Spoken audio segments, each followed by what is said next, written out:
Hey guys, this is Aisha Shelton. And this is Kevin Shelton, and welcome back to Marriage and Real Estate, Episode 7. Episode 7. We're here. So if you're new to Marriage and Real Estate, we are a marriage podcast and a real estate podcast, and what we talk about is how to be the best married folks we can be and how to be the best investors and business owners we can be. So thank you for tuning in. All those in social media land, what up? What up, what up? And we're going to kick it off. So this week's episode is Kevin and Aisha's Top 5.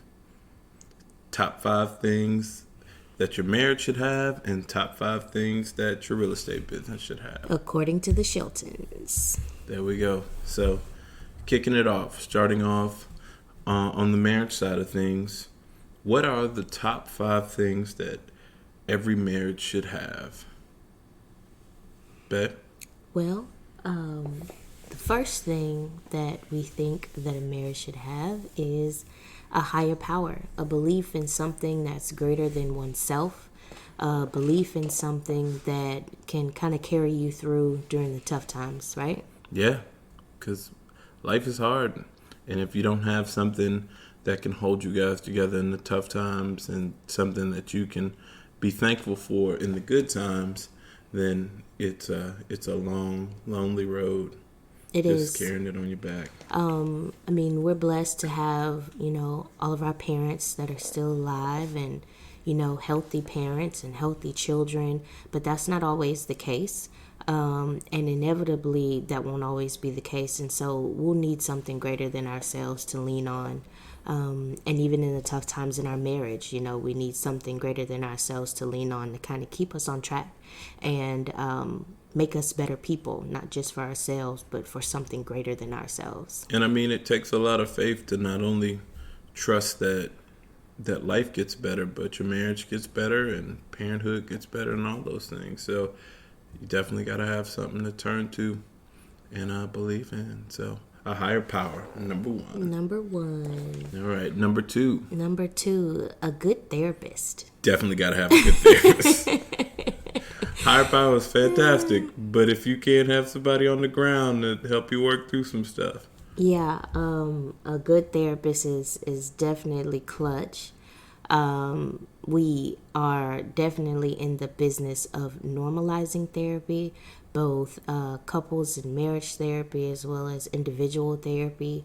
Our lives has been greatly enhanced. Our marriage has been greatly enhanced thanks to therapy. So please, by all means, don't be too good for therapy. No, for sure. I know that especially early on in our marriage, learning the skills to communicate properly, and we're still learning the skills to communicate properly. So that's just super important, because a lot of times what a therapist can give you is a roadmap and actions that can help you actually work through the things yourself. So it's not that they fix it all, it's that they help you add tools to your tool belt so that you can fix it all when you get home outside the therapist's office. Yeah, and I think when we initially went to therapy, we were looking for a neutral third party. We just wanted to argue. We did. And our first therapist was like, yeah, sorry, I'm not doing that. He was like, talk to each other. Talk to each other. We like, bro, we came here to talk to you. we want you to break up this argument. I remember Aisha was like, man, it'd be great to have just somebody you could call to say, hey, break the tie. That's a business idea. Somebody pick it up and take it. You just start a hotline where married couples can call you. Send us the number so we can have arguments. Yeah, right? So. Where married couples can call you and, y'all having a disagreement and one third party neutral person can solve it. Be like, well, you know what? You're wrong, Kevin. That's what I need to hear sometimes. Kevin, you're wrong. Unfortunately, that's not what the therapist does. Not at all. And, that's cool sometimes. Not really. But anyway, we say go to therapy. Go to therapy. Pro-therapy. Pro-therapy for sure. All right. So, number 3. Everybody needs a plan, right? So, especially when you're first in a relationship or you're first getting married, those of you who may be dating and on the road to marriage, or somebody just get married, or people who've been married a real long time, if you don't know where you've been and you don't know where you're going, it's really hard to stay on track, right? So you definitely need a plan. Who do you want to become? What goals do you have for your relationship? Have you written those down? Do you know what you want your family to look like? What you want your home to look like? What do you want your family and your finances to look like? What's your legacy, right? I know for us, by writing down the goals for our family, it was an important step in kind of solidifying that idea of who we wanted to become together, not just separately, because we'll grow over time, but who we want to become together. Yeah, they say the saying is if you fail to plan, you plan to fail. And so, with a lot of couples we've seen, they just kind of go through life, and then you look up and you're like 60, and you're like, dang, we really should have taken more vacations, or we really should have started investing in real estate, or I wish I would have done this. And making a plan for those kinds of things, your 5-year goal, so your 1-year goal, your 10-year goals of where you want your family to be. And there's something to be said about a plan and manifestation as well. Things that are written down come to pass. So if you're writing things down and reading them daily or keeping them in front of you, they happen. Really cool story. I remember I was reading, I don't know, some book about manifestation. I like to read a lot of personal development books. And I wrote on a note card these goals that I had for myself. And it was like, run a half marathon. Gosh, I do not remember. Wasn't it like 4 times that year, 7 times? Yeah, it was. They were very lofty goals, and I would pull that little note card out in the morning, and I would read it, and I would go through life, and pull out the note card, read it, go through life. And then I remember I met Kevin, and I don't know how we got on the topic, but I pulled out the note card, and I was like, "Oh my God, I did all this stuff. Like that happened." You did. It totally happened, and it was not by happenstance. I had a plan, but because it was written down, it like manifested itself. I truly believe in that stuff. So No, I mean, I'm right there with you. I know even in our bedroom, we took one of the walls in our bedroom and we took 5 whiteboards, and then we made a collage of pictures of the family and kids, because we want to see where we're going and who we're working for. And then we wrote down our company goals for us, as a business. We wrote down our personal goals. We took 2 calendars and wrote down, our personal calendar events and our business calendar events. I put up a board of red doors with all the rental properties that we're on track to own. And then we put our she has her board and I have my board, and I write my goals and affirmations, and then we have a board together where we write down the things that we want to do together. And one of them is Marriage and Real Estate Podcast. Yeah. So we wrote this goal down in January of 2019, and we brought it to life. Needless to say, the Sheltons are planners, and you should too. Yeah, there we go. So number 3, a plan. Number 4 is Grace. That's your favorite. This is his wife's favorite of the 5. This is the top of the 5, according to Aisha, is Grace, because people aren't perfect. And let me let you in on a secret. If you haven't found out already, your spouse is going to disappoint you at some point in your marriage. And, maybe it's not major disappointment, not infidelity, but disappointment like... And it might be infidelity. That may be the case too. But grace is an essential. Grace and even our therapist said that too, that grace is essential in marriage, because people aren't perfect, because people are flawed, and you'll need that. And so on the day where your husband doesn't take out the trash for the 3rd week in a row, I'm not saying don't say anything and sit there and fester, but once you've said it and you've put it out in the universe that you want that to happen, give your partner grace to make it happen. And I know for me, which drives my husband crazy, and I'm sure plenty of other people in the world, I need to hear it a few times before I get it down. And that's grace. Yeah. I mean, grace is what keeps you guys having that new love feeling, because a lot of times in the rigmaroles of life, what's the what's the old saying? You throw a bill in the bed, you see how fast the flame goes away, something like that.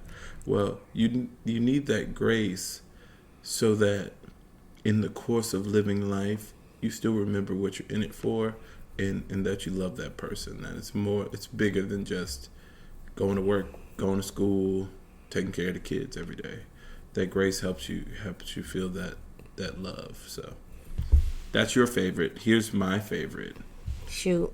Execution. Oh, man. Yeah. Such a great one. Grace is so great, but execution is so much better. You know, it's cool. So It's definitely necessary. execution is the gasoline to the engine of anything. Yeah. Not just a marriage, but any endeavor. So you got to have somebody that's actually doing the work of taking care of the business of everything. So grace is great, but if that person actually doesn't take out the trash, somebody got to take out the trash. Somebody to wash the dishes. Somebody have to put gas in the car. So that's why I like execution. You do. I do. I like your execution. I appreciate that. You're the executioner. I work on giving you grace. Work on it. Keep working on that grace, and I'll keep working on the execution. That's a deal. We gotta bet. So that is Kevin and Aisha's top 5 things that your marriage should have, or your relationship should have, from us. So now we're gonna jump into real estate and business. Mm-hmm. So what are the top 5 things that your real estate business should have? And don't be shocked if some of these things repeat. Yeah. Well, first, a team of trusted advisors. So if you're going into real estate, you want to have the right people on your team. You need an attorney. You need a CPA. You need mentors and peer groups who are also doing real estate to help support you in your goals. Mm-hmm. You need people to ask questions of. You need resources like books and podcasts like Marriage and Real Estate. Yeah, plug. So you basically need to make sure that you have the backing, right? You want people behind you that help support your dreams. So after you're finished deriving your vision for your real estate business, now you need to find the people who are going to help you get it done. And that's your attorneys and your CPAs and your real estate agent, real estate broker, maybe an appraiser, maybe a surveyor, right? Contractor. All those things are people who help you get your real estate business done. So you definitely want to write out your team, because that is a great thing to have. My number one thing is a team. Yeah, and some of the places that we've assembled our team is Kevin had some contacts in the industry, but like we found our CPA on Bigger Pockets. So he had a profile on Bigger Pockets, and that was his specialty, was real estate. And so we interviewed him, and he was a great fit for us. We also have met some of our advisors from networking events, when we go to other real estate events and they have representation at these events or sponsorships for these events. And so that's also a good place to pick up people for your team, because if they're at these events, most likely they've worked with other investors before, and it's just a good place to find those kinds of experts. So Bigger Pockets, shout out to Bigger Pockets. We plug them a lot because they were a big resource for us. They still are a big resource for us. Yeah, and we're hopefully working on some content with Bigger Pockets, so hopefully you'll see some collaborations in the future. And we're excited about that. So the next number 2 thing is you also need a plan for your business. So the same way you need a plan for your marriage, you also need a plan for your business. What are you going to do? How are you going to do it? What's your plan to tackle it or execute it? And let's be clear, a plan is different from, dreams, right? Like, oh, I want to flip houses, or, oh, I want to build houses. And those are dreams, and that's great. You should definitely have a dream, but a plan has clear and concise. Definable goals and action steps. Right. They have deadlines. They have they're attainable. They have a time. Did I say timeline already? I said a timeline. I don't think you said timeline. They have timelines. I said deadline. They have deadlines You and did say timelines.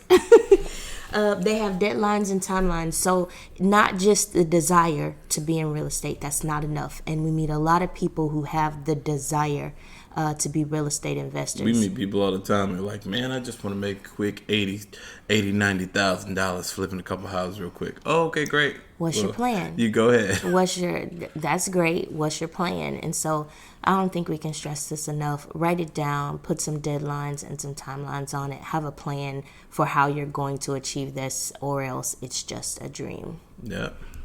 So, what do you need next after you have a team and you have a plan? What do you need next? You need a coach or a mentor, somebody to take your hand and walk you through it, right?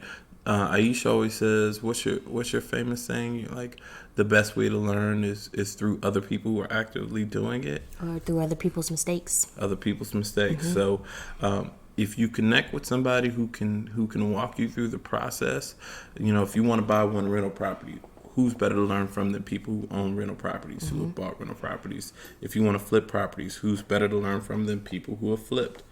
The best part about it is you don't have to make the same mistakes, because they're going to explain to you what they did, how they got there, and how you can save the time. Jim Rohn always says that you can save yourself many years by a mentor or a book, and I'm a fundamental believer in that. So you can cut years off your learning curve by having a strong mentor or a strong coach in the area that you want to go into. And one of the things that I want to make clear about getting a mentor or coach is, don't forget to add value. People want us to coach them and mentor them, and that's great, but you should also add value to that relationship as well. So if you know they're working on projects in a particular area, or looking for funding, whatever the case may be, just find a way that you can add value to them, because it makes the relationship reciprocal. Bring something to the table. Right. It kind of makes their time worthwhile too, because I'll tell you what, real estate investors' time is very limited. And when they do open themselves up to people, you want to make sure that it's a win-win relationship for both you and your coach or your mentor. It's not just they feed you. You guys should feed each other. And just because that person may have the knowledge about real estate, maybe find a way that you can help them in their business and what they're doing. Yeah, I've had to learn the lesson of the value of time, because I've been at many lunches or many of coffee meetings that somebody just telling me their whole dreams with no concrete action steps or anything, and they just really want an ear. And for me, that's just not worth my time, because that doesn't add any value to me. So I'm taking my time away from my family or my business to just be an ear to someone who doesn't even have a plan. Right. And well, time is money, right? It's the one resource we can't get back. It is. You can't get that back. So when somebody gives you their time to sit down with you at lunch, or to talk to you on the phone about the things that you want to do in real estate, just be cognizant of people's time and add value. The one thing I can say is add value to your coach or your mentor. Definitely. So, my favorite comes up again, execution. Well, welcome back, execution. There we go. So you can have all of these amazing things, but if you never do anything with it, it does not matter. So execution, like I said, is the gasoline that drives the car. You gotta have it. If you're not getting things done, it does not matter. And at the end of the day, you won't get to where you want to get to.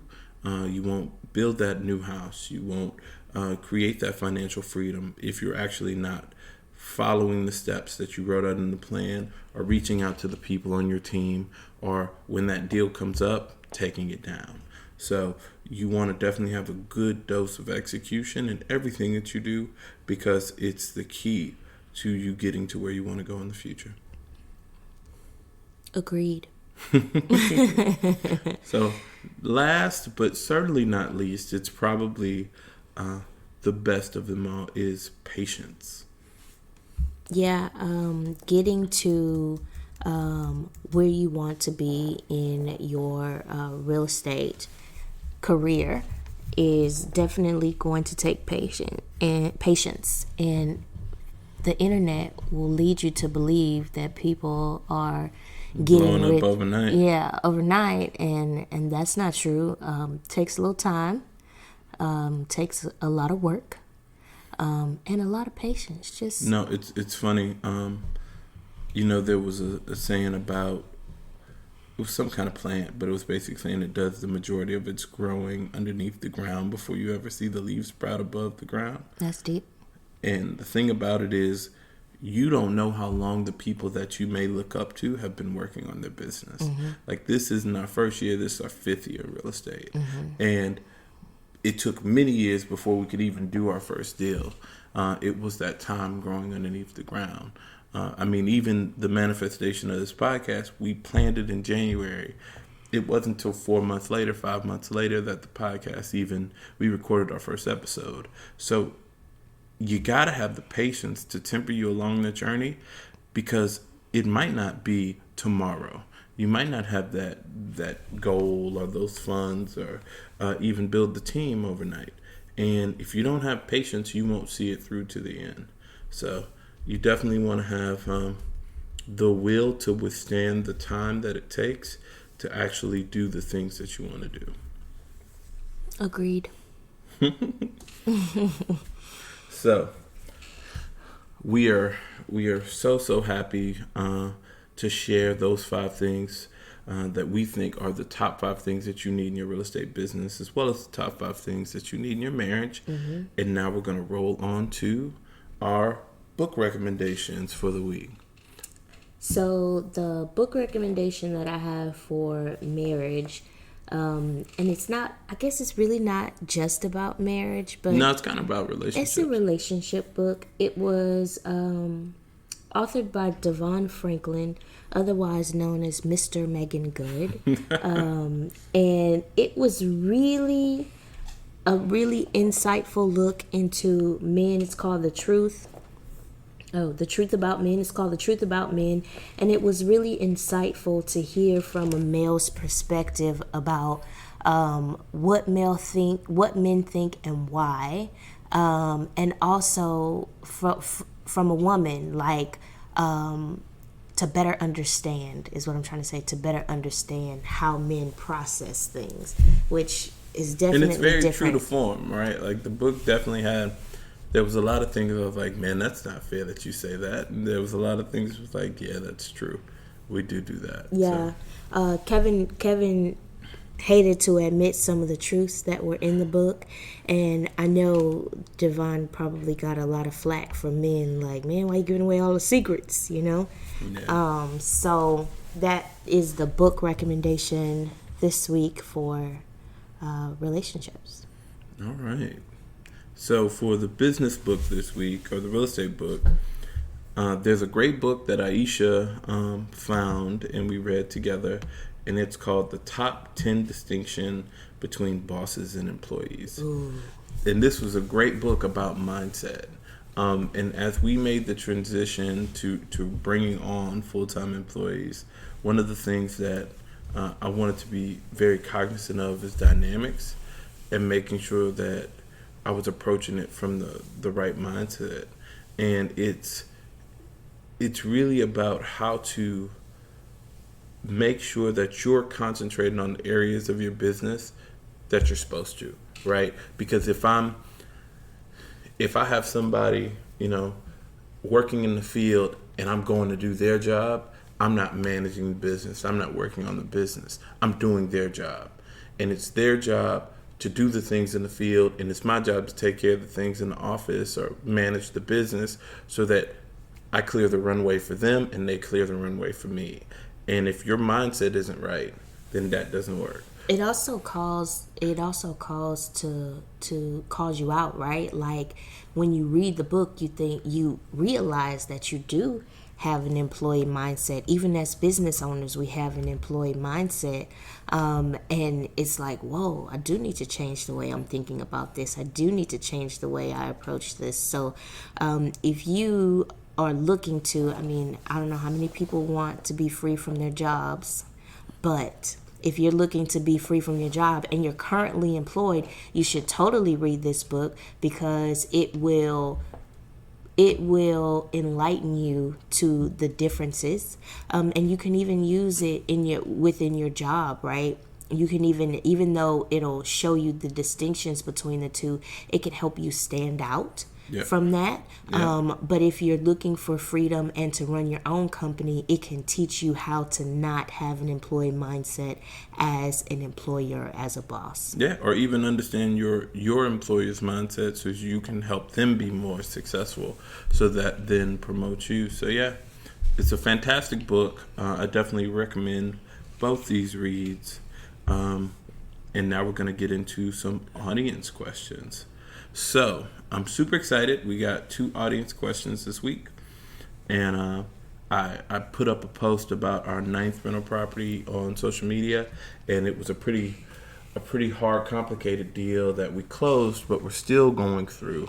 And a lot of people wanted to hear the details about it. So I'm going to break into it. So this was property number 9, which was a rental property that we purchased for $93,000, and the plan is to put about $65,000 in it, and hopefully it'll be worth about $239,000 when we're done.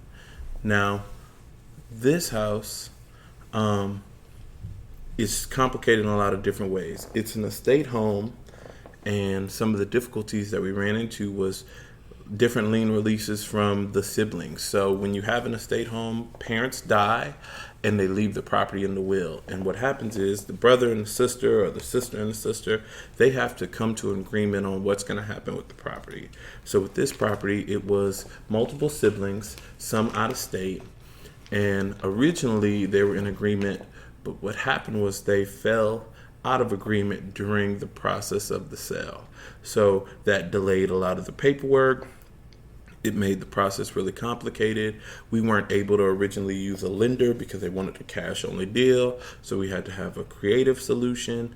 But ultimately, we got to the closing table, or so we thought. So we've closed on the property. And now the situation with the property is one of the sellers basically signed the paperwork but didn't complete it, and they're having some issues letting go of the house because it was their parents' house. So we closed, but we're still kind of going through a little bit of an issue with them and working it out. But this is one of those properties that you got to have patience, you got to have the right team in place, and you got to definitely have a plan. So going into it, we knew it would be a complicated property. We've done a couple of estate homes now, so we understand the process, and we definitely had the right team in place. We had a fantastic agent helping us on this deal, a fantastic attorney helping us from the lending side, a fantastic lender who was willing to be more creative in the solution at the end. And if we didn't have that team in place, we could not have been able to touch this deal. So I'm very thankful for the people who have all been in place. I know it'll all work out in the end, and we'll be able to get started on rehabbing this house. But it was a really, really complicated situation. And if we didn't know what we were doing and we didn't understand who we needed to help us, we could definitely be in some scary waters. So I'm thankful to everybody involved. And it's time to roll on to number 10, which we closed yesterday, which was also an estate home and super complicated in the very same way. Mm-hmm. But we got it closed, and that one was much simpler. So I'll go into that one next week. So the next question we have is, this is a question I'm gonna hit Aisha with, but then I'll give an answer. So somebody asked on social media, what happens if the market, if there's a downturn in the market, and what happens kind of if it all goes to hell? So investing in real estate is risky. but with great risk comes great reward. So it's a choice. People have asked us, man, what's the safest way to invest in real estate? And we don't really have a good answer for that, because you can invest in real estate safely, but your reward will be a very safe reward as well. So with downturns in the market, the one thing that people will always need is a place to live. And so kind of our approach is a certain level of homes in the area that if the market does turn, people will still be able to afford it as rent. We know people who own rentals that are $3,000 a month, $4,000 a month. Super high luxury rentals. Luxury rentals. And when the market turns, it's going to be a lot more difficult to make that rent payment than it is to make a $1,200, $1,400 a month payment. But people need a roof over their heads, and so it's a pretty safe investment. Things do happen. You don't want to over leverage, but rentals are a pretty good investment to kind of house you over the downturn, because honestly, with a rental, I don't care what the market is doing as long as I have a tenant. It could go to straight hell as long as my tenant is still there, and we're getting cash flow from that, then we're good. We also heard a speaker, I don't know, a few weeks ago, who talked about a deal that he had that was out of town that went bust. And because we fund a good deal of our projects through OPM or other people's money, which is so sexy to hear, but it comes with its own share of challenges. He said that he had a project that went bust, and the investors are the lifeblood of his business, and they also are the lifeblood of our business as well. And so our reputation means a lot to us. What he did when one of his projects went bust was he sold homes out of his portfolio so that he could pay his lender back. And we're those kind of private money investors. We're the kind of people that if you were to get into an investment with us, we're going to, by hell or high water, find a way to get you your money back. Because again, it's real estate, it's a risk.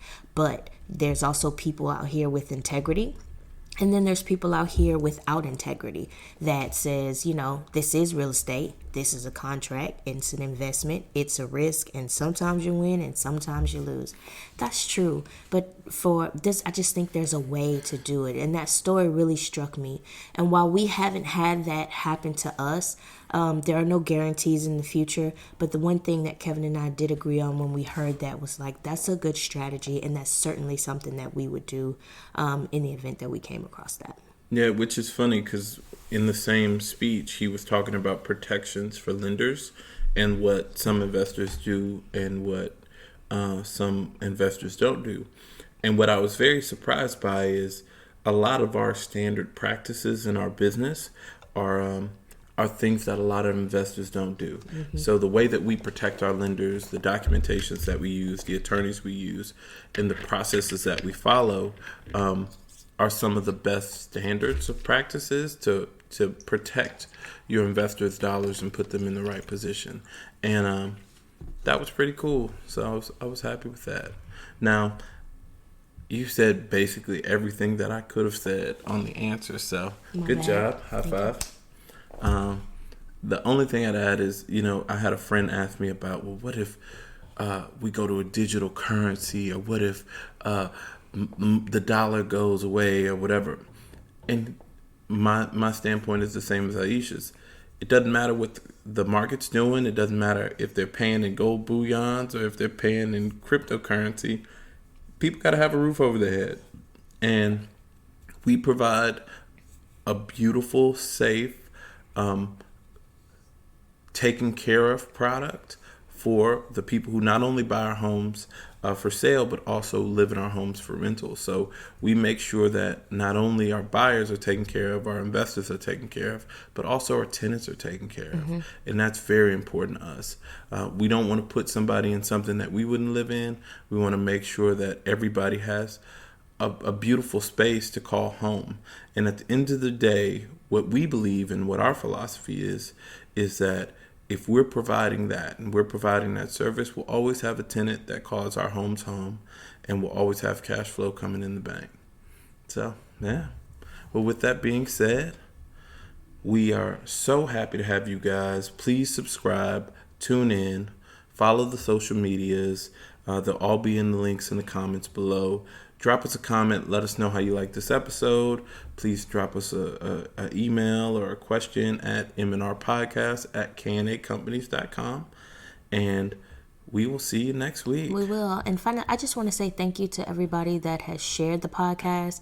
Thank you to everyone that has sent comments in the DM about, how much they're enjoying the podcast. We love bringing this content to you guys. And we look forward to bringing more. So, yeah. Peace out. And more things to come. Peace out. Marriage and Real Estate. Have a good evening.